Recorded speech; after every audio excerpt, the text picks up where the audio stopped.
오늘 예배 참석하신 모든 분들을 환영합니다. 이 시간 주님의 은혜가 함께하는 귀한 시간 되시기를 바랍니다. 우리는 오늘부터 이상한 질문들이라는 설교 시리즈를 시작합니다. 예수님께 단 한 가지 질문을 할 수 있다면 어떤 질문을 하겠습니까? 성경을 보면 예수님께 찾아와서 아주 특이한 질문들을 한 사람들이 있었습니다. 이럴 때 예수님께서는 매우 놀라운 대답을 해주셨습니다. 이번 시리즈를 통해 우리는 이런 이상한 질문들에 대한 예수님의 답변들에 대해 생각해 보겠습니다.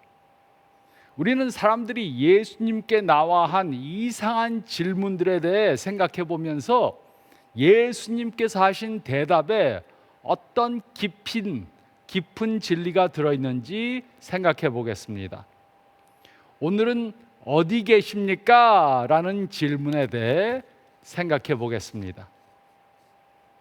안드레와 시몬 베드로의 집에서 오고 갔던 대화에 대해 한번 상상해 보시기 바랍니다. 안드레가 그의 가족들에게 그들이 고대하고 기다리던 메시아를 만났다고 말했습니다. 그들은 매우 궁금했습니다. 그래서 그들 중 한 사람이 안드레에게 물었습니다. 메시아를 만나서 무슨 질문을 했냐? 그러자 안드레는 어디 계십니까? 라고 물었다고 대답했습니다. 집안이 아주 조용해졌습니다. 그걸 질문이라고 했냐? 어디 계십니까? 안드레는 이 세상의 모든 문제들에 답을 주실 수 있는 예수님을 만나서 왜 더 중요한 질문을 하지 않았습니까? 안드레가 할 수 있었던 질문들에 대해 한번 생각해 보시기 바랍니다. 이 세상에는 왜 악이 존재합니까? 하나님은 왜 우리를 사랑하십니까? 천국은 어떤 곳입니까? 언제 이 세상에 종말이 옵니까? 하나님은 왜 저한테 나쁜 일이 생기는 것을 막지 않으셨습니까? 안드레는 이런 아주 중요한 질문들을 할 수 있었습니다. 그러나 그는 아주 간단한 질문을 했습니다. 어디 계십니까?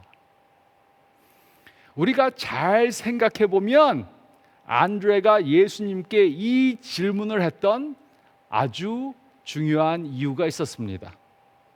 그는 예수님이 누구인가 알길 원했습니다. 구약의 선지자들은 메시아가 올 것을 예언했습니다. 그리고 안드레는 예수님이 정말 그 메시아인지 세상을 구원하기 위해 오신 그 메시아인지 알길 원했습니다. 그래서 안드레는 예수님께 이 질문을 한 것입니다. 그러므로 우리는 오늘 안드레가 무슨 이유로 이 질문을 했는지 생각해 보겠습니다. 그리고 또 예수님께서 안드레에게 대답하신 말씀에 어떤 깊은 진리가 담겨져 있는지 생각해 보겠습니다. 요한복음 1장 35절로 51절 말씀을 보면 우리는 예수님의 대답을 통해 다음에 중요한 세 가지 진리를 깨닫게 됩니다. 첫째로 35절로 42절 말씀을 보면 우리는 예수님이 영존하신 분이심을 믿어야 합니다. 우리는 예수님이 영존하신 분이심을 믿어야 합니다. 35절로 39절은 다음과 같이 기록했습니다. 또 이튿날 요한이 자기 제자 중 두 사람과 함께 섰다가 예수께서 거니심을 보고 말하되 보라 하나님의 어린 양이로다. 두 제자가 그의 말을 듣고 예수를 따르거늘 예수께서 돌이켜 그 따르는 것을 보시고 물어 이르시되 무엇을 구하느냐? 이르되 랍비여 어디 계시오니까 하니 랍비는 번역하면 선생이라. 예수께서 이르시되 와서 보라. 그러므로 그들이 가서 계신 데를 보고 그날 함께 거하니 때가 10시쯤 되었더라. 세례 요한이 그의 제자들과 함께 있었습니다. 그때 예수님이 오시는 것을 보았습니다. 그리고 보라, 하나님의 양이로다 라고 말했습니다. 구약 시대의 이스라엘 사람들은 자신들의 죄를 대속하기 위해서 오실 속죄의 양 메시아를 기다렸습니다. 그래서 세례 요한이 오라, 하나님의 양이로다 라고 말했을 때 이 말을 들은 많은 사람들은 아마도 창세기 22장에 기록된 아브라함이 이삭을 제사 드리려고 했던 그 사건을 기억했을 것입니다. 이삭이 아버지 아브라함에게, 아버지, 불과 나무는 있는데 번제 드릴 어린 양은 어디 있습니까? 이렇게 물었을 때 아브라함은, 아들아, 번제할 어린 양은 하나님이 자기를 위해 친히 준비하시리라 이렇게 말했습니다. 또 세례 요한의 말을 들은 사람들은 유월절 때 죽임받아간 그 어린 양을 생각했을 것입니다. 애굽에 있던 이스라엘 사람들은 양의 피를 문설주에 바름으로 그들이 믿음으로 구원을 받았습니다. 그리고 세례 요한은 예수님이 바로 우리들의 죄를 대속하기 위해서 오신 하나님이 준비하신 어린 양이라고 그렇게 선포했습니다. 이 말을 들은 세례 요한의 제자들 중에 두 사람이 예수님을 따르기 시작했습니다. 그들이 따라오자 예수님께서 돌아서서 너희가 무엇을 원하느냐 이렇게 물으셨습니다. 예수님은 그들이 헛된 호기심으로 그냥 따라오는지 아니면 자신을 진정으로 알고자 하는 열망에서 따라오는지 물으셨습니다. 그러자 그들은 랍비여, 어디 계시오니까 이렇게 물었습니다. 랍비는 유대교 교사를 존경하는 그러한 용어였습니다. 랍비란 말은 스승님 이런 뜻이었습니다. 그러므로 이들의 대답은 단순히 주소를 물은 것이 아니라 정중하게 그와 함께 가겠다고 그렇게 요청한 것입니다. 다시 말해 이 제자들은 많은 사람들과 같이 예수님의 말씀을 한번 듣기 원해서 쫓아간 것이 아니고 예수님과 더욱 친밀한 관계를 갖기 원한다고 표현한 것입니다. 예수님께서는 와서 보라 이렇게 초청해 주셨습니다. 그리고 그들이 예수님을 따라가서 계신 곳을 보고 그날 함께 밤새도록 머물렀습니다. 처음 만났을 때가 10시쯤 되었는데 10시는 오후 4시를 말합니다. 우리는 이들이 그 질문보다 더 중요한 질문을 했어야 했다고 생각합니다. 세례 요한이 왜 당신을 하나님의 어린 양이라고 불렀습니까? 아니면 당신이 정말 메시아입니까? 이렇게 질문하는 것이 더 좋았을 것이라고 생각합니다. 그러나 이들은 예수님의 시작에 대해 알길 원했습니다. 그래서 이들은 어디 계십니까? 어디 사십니까? 라는 질문을 한 것입니다. 동양이나 근동에서는 어떤 사람이 거하는 곳이 매우 중요합니다. 왜냐하면 어디에 거하는가 하는 것은 그 사람의 문화나 배경을 보여주기 때문입니다. 그 사람이 어떤 사람인가, 또 그 사람이 미래에 어떤 사람이 될 것인가, 그것은 그 사람의 배경과 매우 밀접한 관계를 가지고 있었습니다. 그래서 한국에서도 고향이 어디십니까? 어디 출신입니까? 어느 학교를 졸업했습니까? 부모가 누구십니까? 이런 질문은 매우 중요한 질문입니다. 그러나 서양에서는 그 사람의 배경보다는 그들이 지금 무엇을 하는 사람인가, 이것이 더 중요합니다. 그래서 어떤 사람들을 만나면 지금 무슨 일을 합니까? 어디서 일합니까? 이렇게 묻는 것입니다. 그러나 근동이나 동양에서는 이름, 주소, 가족 배경 등이 매우 중요합니다. 근동이나 동양에서는 사람이 사는 주소가 그 사람에 대해서 많은 것을 말해줍니다. 예수님은 이 제자들은 예수님에 대해 더 많이 알기를 원했습니다. 그래서 예수님께 어디 계시냐고 물었습니다. 이 질문을 받았을 때 예수님은 아주 중요한 말씀을 해주셨습니다. 그는 어디에 산다고 주소를 말해주시지 않았습니다. 그의 고향도 밝히시지 않았습니다. 그는 다만 와 보라 이렇게 말씀하셨습니다. 그 이유가 무엇입니까? 그 이유는 바로 이것입니다. 예수님의 본적은 이 세상이 아니고 천국입니다. 또한 예수님은 시작이 없고 또 끝도 없는 영원한 분이십니다. 우리들에게는 언제 어디서라는 질문이 중요하지만 예수님은 영존하신 분이시고 그에게는 시작도 끝도 없습니다. 그래서 예수님께서는 그들의 제한된 지금 여기라는 생각을 초월하게 도와주시기 위해 한마디로 그냥 와 보라 이렇게 말씀하신 것입니다. 그리고 이 간단한 대화를 통해 예수님께서는 매우 중요한 진리를 말씀해 주셨습니다. 이곳에서 예수님께서는 자신의 존재의 영역은 이 세상이 아니라 또 시작도 없고 끝도 없다 이렇게 말씀해 주셨습니다.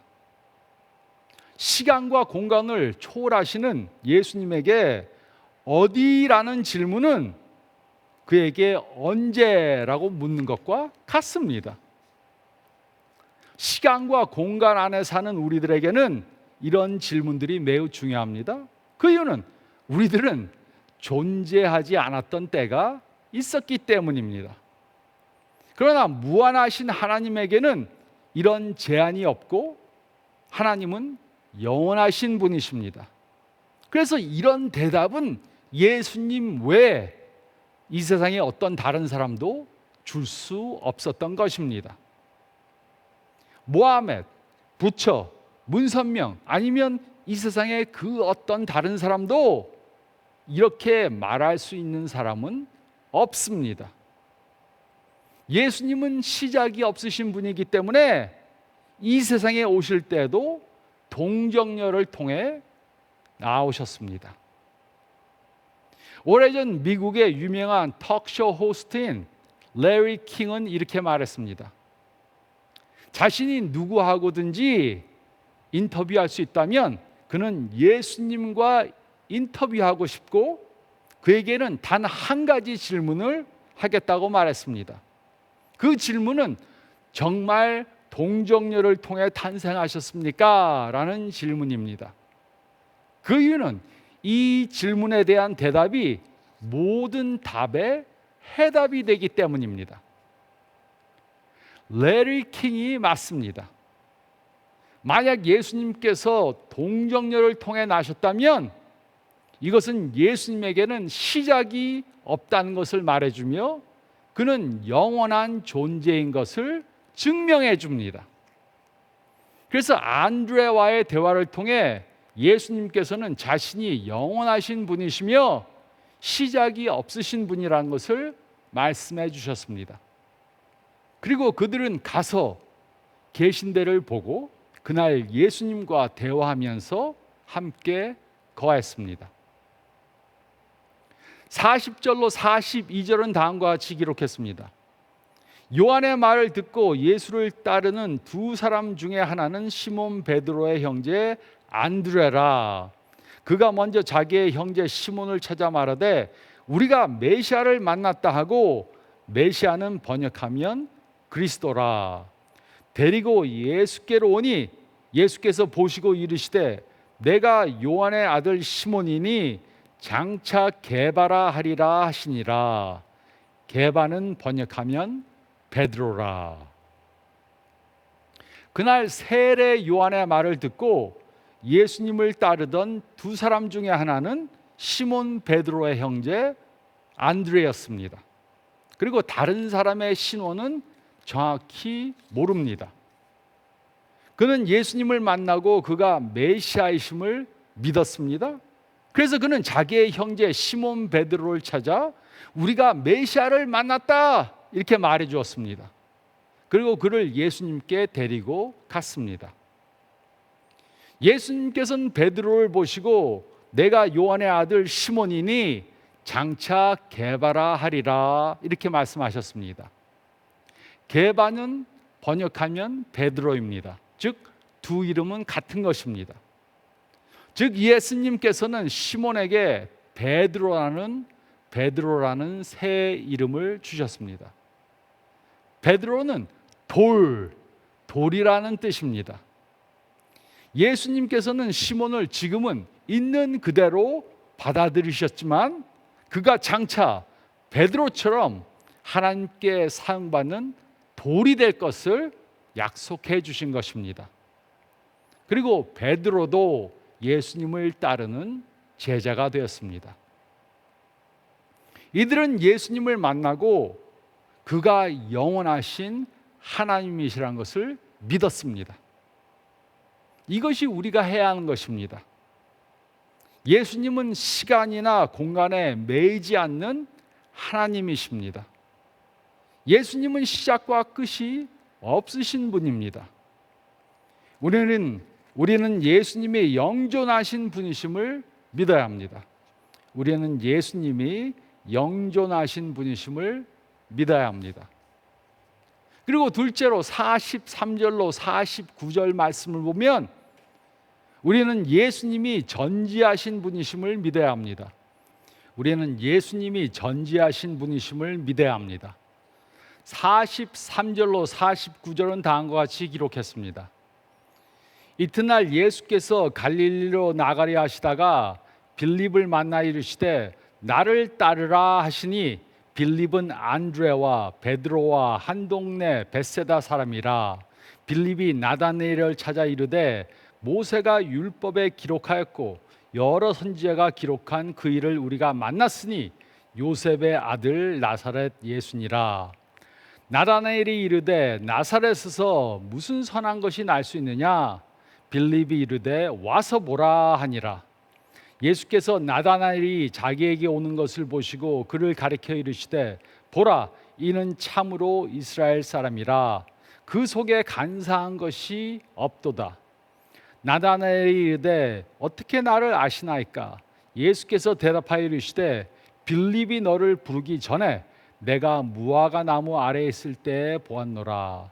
나다나엘이 대답하되 랍비여 당신은 하나님의 아들이시오 당신은 이스라엘의 임금이로소이다. 그 다음날 예수님께서 갈릴리로 나가려고 하시다가 빌립을 만나셨습니다. 그리고 그에게 나를 따르라 이렇게 명령하셨습니다.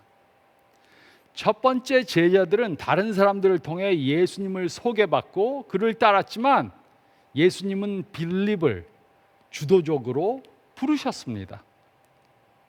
빌립은 안드레와 베드로처럼 벳세다 사람이었고 아마도 어부였을 것입니다. 그들이 살던 동네 벳세다는 어부의 집이라는 뜻입니다.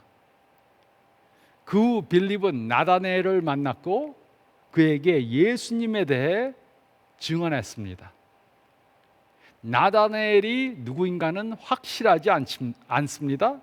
하지만 나다나엘이라는 이름은 하나님의 선물이라는 뜻입니다. 하나님의 선물. 빌립은 나다나엘에게 모세가 율법에 기록하였고 여러 선지자들이 기록한 그 일을 우리가 만났으니 요셉의 아들 나사렛 예수니라 이렇게 말했습니다. 나다나엘은 구약을 많이 공부한 사람인 것 같습니다.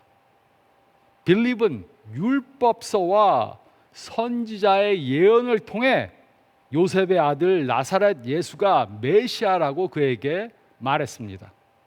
그러자 나다나엘은 나사렛에서 무슨 선한 것이 날 수 있느냐 이렇게 물었습니다.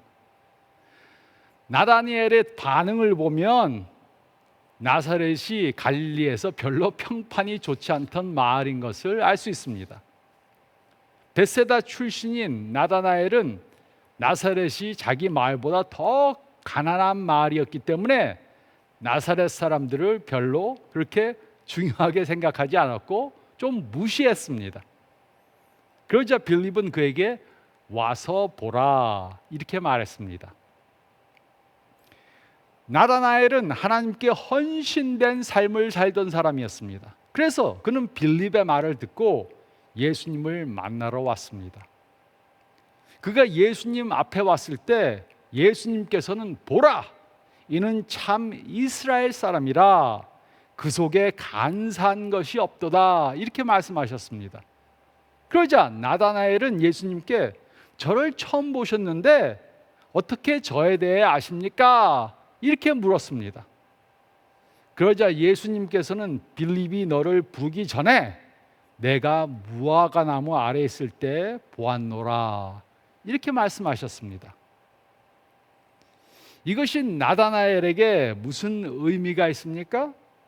이 본문을 통해서는 확실하지 않습니다. 하지만 나다나엘은 무화과 나무 아래에서 아무도 알 수 없는 하나님과의 경험을 혼자서 했습니다. 그것은 하나님과 자신밖에 알 수 없었습니다. 그러나 예수님께서는 그것이 무엇인지 알고 계셨습니다. 이것을 통해 나다나엘은 예수님이 전지하신 분이심을 믿은 것입니다. 예수님의 이 말씀은 그가 모든 것을 아시는 전지하신 하나님인 것을 증명해 주는 것이었습니다. 그래서 나다나엘은 랍비여, 당신은 하나님의 아들이시오, 당신은 이스라엘의 임금이로소이다 이렇게 고백했습니다. 그는 하나님을 경외하는 사람으로 메시아가 오실 것을 간절히 기다리고 있었습니다. 그리고 그는 예수님과의 대화를 통해 예수님이 전지하신 분이심을 깨닫고 예수님이 바로 그가 기다리던 메시아인 것을 믿은 것입니다. 우리도 예수님이 전지하신 분이란 것을 깨달아야 합니다. 우리는 예수님은 우리가 당하는 모든 고통들을 다 아신다는 것을 믿어야 합니다. 예수님은 우리가 소망하는 것이 무엇인지 다 알고 계십니다. 또 예수님은 우리의 연약함도 다 알고 계십니다. 그래서 우리는 예수님께 나와 우리들의 모든 것을 솔직하게 내어놓을 수 있는 것입니다. 이럴 때 모든 것을 다 아시는 예수님께서는 우리를 위로해 주시고 도와주시고 회복시켜 주시고 힘을 주실 것입니다. 혼자서 당하는 어려움, 배우자와의 관계의 어려움, 자녀에 대한 어려움, 물질적 어려움, 건강의 어려움, 예수님께서는 우리들의 모든 것들을 다 이미 알고 계십니다. 예수님이 전지하신 분이심을 깨달을 때 우리는 나를 아무도 이해하지 못한다, 이런 느낌을 버릴 수 있습니다. 세상의 다른 사람들은 우리를 다 이해하지 못해도 예수님은 우리를 다 이해하십니다. 예수님은 모든 것을 다 아시는 하나님이십니다. 우리는 예수님이 전지하신 분이심을 믿어야 합니다. 우리는 예수님이 전지하신 분이심을 믿어야 합니다. 그리고 셋째로 50절, 51절 말씀을 보면 우리는 예수님이 편지하신 분이심을 믿어야 합니다. 우리는 예수님이 편지하신 분이심을 믿어야 합니다. 50절, 51절은 다음과 같이 기록했습니다. 예수께서 대답하여 이르시되 내가 너를 무화과 나무 아래에서 보았다 함으로 믿느냐? 이보다 더 큰 일을 보리라. 또 이르시되 진실로 진실로 너에게 이르노니 하늘이 열리고 하나님의 사자들이 인자 위에 오르락 내리락 하는 것을 보리라 하시니라. 나다나엘은 예수님께서 모든 것을 다 아신다는 사실을 깨닫고 깜짝 놀랐습니다. 그때 예수님께서는 그것은 아무것도 아니라고 말씀하셨습니다. 그리고 이제까지는 나다나엘에게만 말씀하셨지만 51절에서는 그곳에 있는 모든 사람들에게 말씀하셨습니다. 그래서 그곳은 2인칭 복수로 기록되어져 있고 또 그 말씀을 통해 더 놀라운 것을 그들이 보게 될 것이라고 말씀하셨습니다. 그들은 하늘이 열리고 천사들이 예수님 위에 오르락 내리락 하는 것을 보게 될 것이었습니다. 베드로, 안드레, 나다나엘은 이 말씀이 무엇을 의미하는지 잘 이해했습니다. 이 말씀은 구약에 있었던 사건을 기억나게 했습니다. 이 말씀은 창세기 28장에 야곱이 경험한 것을 기억나게 했습니다. 창세기 28장 말씀을 보면 야곱은 그의 형 에서를 속여서 그에게서 장자권을 빼앗았습니다. 그리고 그는 자신의 형 에서를 두려워해서 도망갔습니다. 그는 먼 곳으로 도망가면서 자신이 혼자라고 생각했습니다. 그러나 하나님께서는 그가 광야에서 밤에 돌베개를 베고 잘 때 꿈으로 보여주셨습니다. 하늘과 땅 사이에 사다리가 놓여 있고 천사들이 그 사다리를 오르락 내리락 하고 있었습니다. 야곱은 자신이 혼자라고 생각하고 아무도 자신과 함께 한다고 생각하지 않았습니다. 그러나 그 광야에서도 하나님께서는 그와 함께 하신다는 것을 꿈의 환상으로 보여주셨습니다. 그리고 그 환상을 본 야곱은 새 힘을 얻게 되었습니다. 예수님께서 이 사건을 인용하시면서 제자들에게 자신은 어디나 계시는 편지하신 분이란 것을 말씀해 주셨습니다. 그러므로 우리는 오늘 이 사실을 깨달아야 합니다. 우리는 어려운 일을 당하면 하나님께서 아주 멀리 있는 것처럼 그렇게 느낍니다. 하지만 우리는 예수님께서 우리와 함께 항상 함께 하신다는 것을 믿어야 합니다.